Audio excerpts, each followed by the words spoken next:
Esta es la segunda parte sobre inferencias inmediatas con base en el cuadro de oposiciones.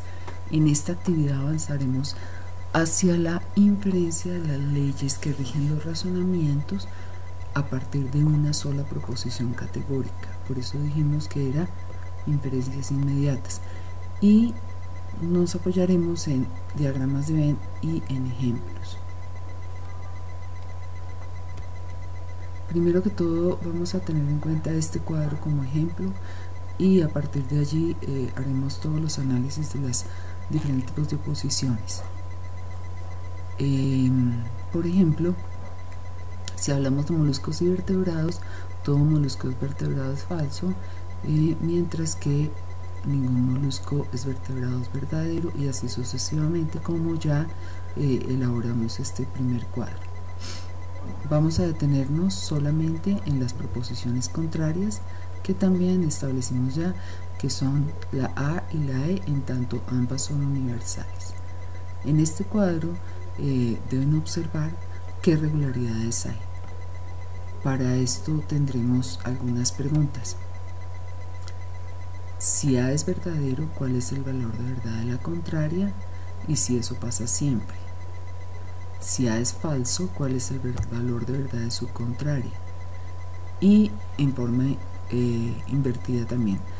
Si E es verdadero, ¿cuál es el valor de su contraria? Y si E es falso, ¿cuál es el valor de su contraria? Es decir, que vamos a estar pensando siempre en este tipo de organización. Este cuadro que van a ver a continuación es importante que lo tengan anotado para que lo vayan diligenciando a lo largo de las preguntas. Por ejemplo, en este momento estaríamos mirando todo S es P y ningún S es P. Cuando todo S es P es verdadero, ¿qué puedo inferir del valor de verdad de A, E y O? Hasta ahora, hablando de las contrarias, solamente hablaríamos de todo S es P es verdadero, y siempre que es verdadero, la pregunta es: ¿E siempre es verdadero? ¿E siempre es falso? Por ejemplo, si E siempre fuera verdadero, escribiríamos E es verdadero. Y en ese mismo cuadro después seguiremos llenando las demás relaciones de oposición para ver cuáles son. Si no siempre sucede que E sea verdadero o no siempre sucede que E sea falso, podemos escribir de no se sabe.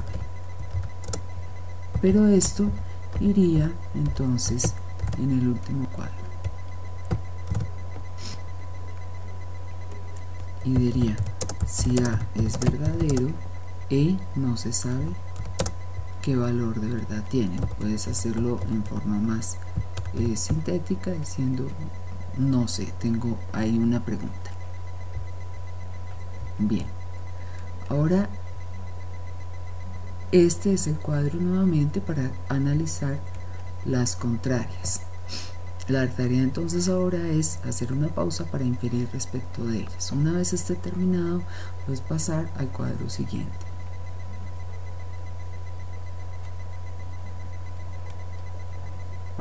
El siguiente punto es las subcontrarias. Hemos dicho que las subcontrarias se relacionan con la I y la O, donde la diferencia que tienen es que son una afirmativa y la otra negativa. Lo mismo que las contrarias, pero estas son ambas particulares.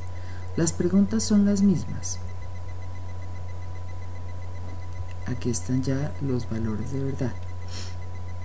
Si algún S es P es verdadero, ¿cuál es el valor de verdad de su subcontraria, es decir, de la O? Si I es verdadero, ¿cuál es el falso? ¿Cuál es el valor de verdad de la I?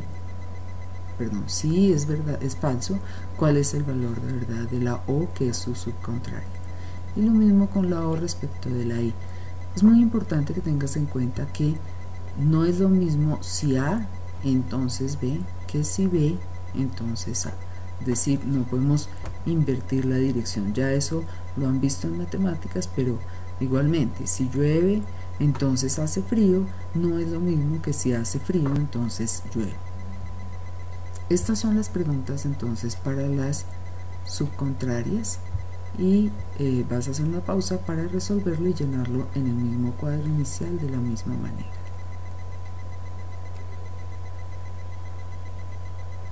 Ok, una vez que avances, entonces debes haber escrito cosas, por ejemplo, como cuando y es falso, o siempre va a ser verdadera. O por ejemplo, cuando y es verdadera, no sé si es falso o es verdadero, es decir, no puedo determinar nada sobre O. Pasemos ahora a las subalternas. La relación de posición entre las subalternas relaciona la E con la O y la A con la E. Veamos primero la E con la O. Las mismas preguntas. Si ningún S es verdadero, ¿cuál es el valor de su subalterna, que es O? Si es falso, ¿cuál es el valor de verdad de O? Y al contrario, si algún S no es verdadero, ¿cómo es E? Y si O es verdadero, ¿cómo es E? Este es el cuadro de los valores de verdad para que puedas hacer la revisión de cada una y después de una pausa podemos continuar.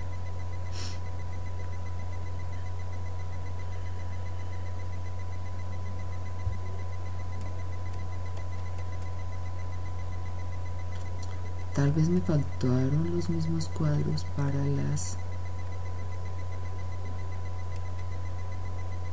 Ah, no, acá está el cuadro de las subalternas con las afirmativas, lo mismo. Revisa el cuadro para responder estas preguntas. Si la A es verdadera, ¿cómo es la I? Si la A es falsa, ¿cómo es la I? Y al contrario.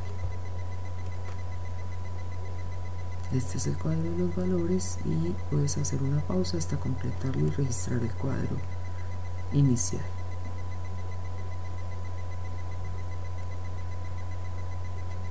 Hasta este momento debes tener ya entonces las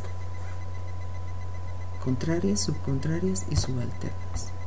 Y nos faltan las contradictorias. Como las contradictorias están cruzadas, es decir, la contradictoria de la A es la O, la contradictoria de la E es la I, he hecho un solo cuadro, pero igualmente puedes comparar las columnas que sean necesarias. La primera parte es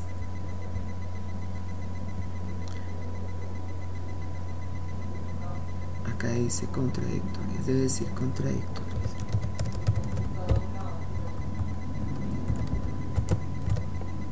Si una proposición universal es verdadera, ¿cuál es el valor de verdad de su contradictoria? En este momento nos vamos a centrar en las universales A y E. Si son verdaderas, ¿cómo son sus contradictorias correspondientes? Si A es verdadera, ¿cómo es O? Si E es verdadera, ¿cómo es I?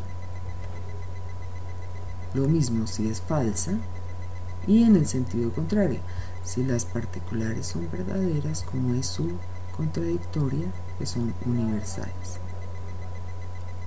Este es el cuadro para que comiences por esas relaciones.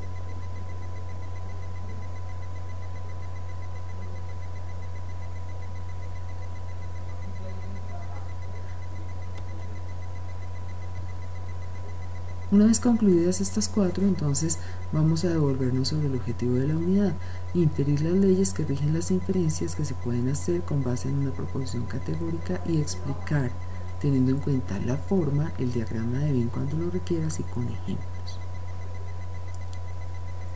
¿Qué es lo que debes hacer para la próxima sesión de clase? Escribir 2 leyes sobre las inferencias que se pueden hacer a partir de proposiciones verdaderas. Por ejemplo, si la universal afirmativa es verdadera, si la A es verdadera, siempre puedo saber que el valor de verdad de tal es falso y el valor de verdad de tal es verdadero. Y lo mismo a partir de proposiciones falsas. Por ejemplo, si la E es falsa, puedo inferir A, B, C, D. Recuerda que este cuadrito te va a ayudar a hacer muy bien este análisis. Este cuadro debe estar también igualmente diligenciado para la próxima actividad. Nos vemos en la próxima clase.